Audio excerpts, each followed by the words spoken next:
আমার বিয়ের কয়েক মাস পরেই জানতে পারলাম আমার শাশুড়ি প্রেম করেন। আমার স্বামী বিদেশে থাকেন, আমি আর আমার শাশুড়ি বাড়িতেই থাকতাম। আমার শাশুড়ি ছিলেন বিধবা, তিনি প্রতিদিন সন্ধ্যায় রান্না করতেন আর খাবারটা নিয়ে যেতেন আর বলতেন এটা নাকি উনি একটা অনাথ শিশুকে দেন, এতে করে নাকি আমার শ্বশুর পুণ্য পায়। যাই হোক, একদিন আমার শাশুড়ি অজ্ঞান হয়ে গেলেন, তাকে ডাক্তারের কাছে নিয়ে গেলাম। ডাক্তার আমার শাশুড়িকে দেখে বললেন যে আমার শাশুড়ি নাকি গর্ভবতী। এই ব্যাপারটা আমি আমার শাশুড়িকে জানাইনি। পরের দিন আমার শাশুড়ি যখন বের হলো, আমি তাকে অনুসরণ করতে করতে একটা পুরনো বাড়িতে গেলাম।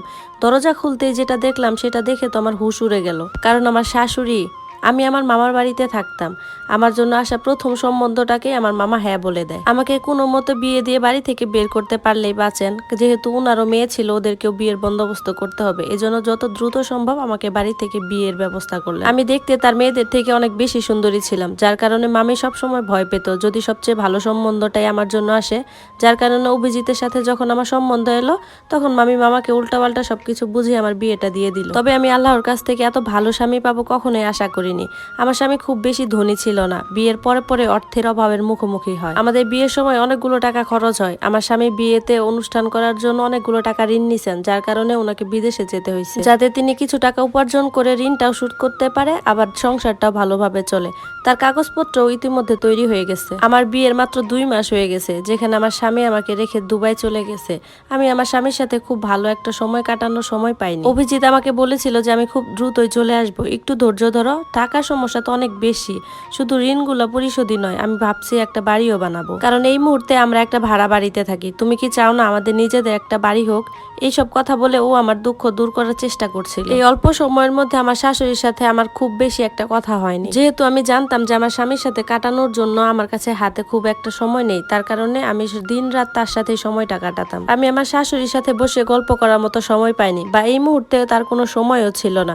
আমি শুধু তাকে রান্না করে দিতাম আর সে চুপচাপ খেয়ে নিত। আমার শাশুড়ি সারা দিন রাত কি করতো সেটা নিয়ে আমার কোনো মাথা ব্যথাই ছিল না, কিন্তু আমার স্বামী যখন এখন বিদেশে চলে গেছে, এখন আমার শাশুড়ির সাথে টুকটাক একটু কথাবার্তা হয়। কিন্তু আমার শাশুড়ি অন্য সব শাশুড়ির মতো ছিল না, তিনি খুব অদ্ভুত ছিলেন। আমি যদি কোনো কাজ না করতাম তাহলে আমাকে কিছু বলতেন না, উনি নিজে ওই কাজটা করে ফেলতেন।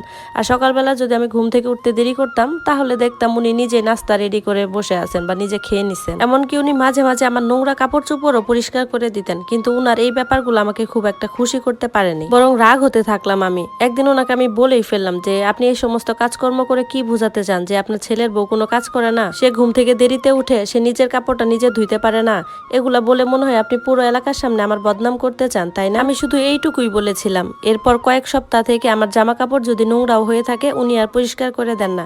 এমনকি সকালে যখন নাস্তা বানান, উনি শুধু নিজেরটাই বানান, আমার জন্য আর বানান না। অবাক হয়ে যায়, তিনি কিন্তু আমার সাথে ঝগড়াও করেন না। পরবর্তীতে উনি ওনার সব কাজ নীরবেই ছেড়ে দেয়।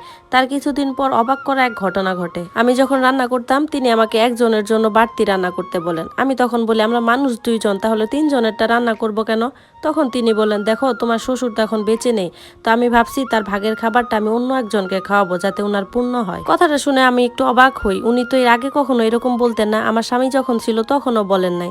তবে উনি কিন্তু কখনো দিনের খাবার দিতেন না, সবসময় রাতের খাবারটাই দিতেন। আমার মনে অনেক প্রশ্ন জাগতে থাকে, কিন্তু আমি ওনাকে আর ওইরকম কোনো প্রশ্ন করিনি। তবে ভাবছিলাম হয়তোবা তিনি ওই খাবারটা আগে থেকে দিতে থাকে। আমি আমার স্বামীর প্রতি নিমগ্ন ছিলাম, যার কারণে এই ব্যাপারটা কখনোই খেয়াল করিনি যে তিনি একজন দারিদ্র ব্যক্তিকে খাবার দেন। এই ব্যাপারটা আমার খুবই ভালো লাগছে উনি যে কাজটা করতেছিলেন। আমার শ্বশুর 2 বছর আগেই মারা যান, আর আমার শাশুড়ি তার আত্মার শান্তির জন্য একজন দরিদ্র মানুষকে খাবার দিচ্ছেন।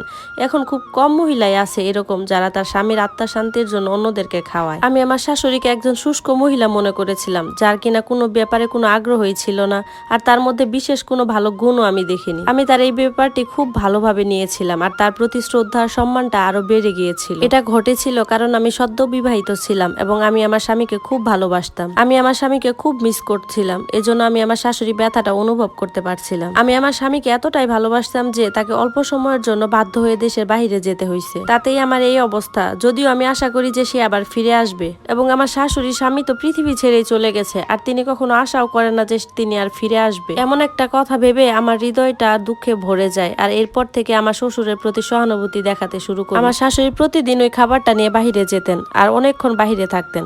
আমার যদি ঘুম পেত তারপর আমি ঘুমাতে পারতাম না, কারণ উনি আসার পর দরজাটা আমাকেই খুলতে হতো। একদিন আমি মন খারাপ করে আমার শাশুড়িকে বললাম, আপনি যদি খাবার দিতেই যান তাহলে এত দেরি করে কেন যান, আর একটু তাড়াতাড়ি ফিরলেই তো পারেন, কারণ আমার তো সকাল সকাল ঘুমাতে হয়, যাতে সকালে আমার স্বামীর সাথে কথা বলতে পারি।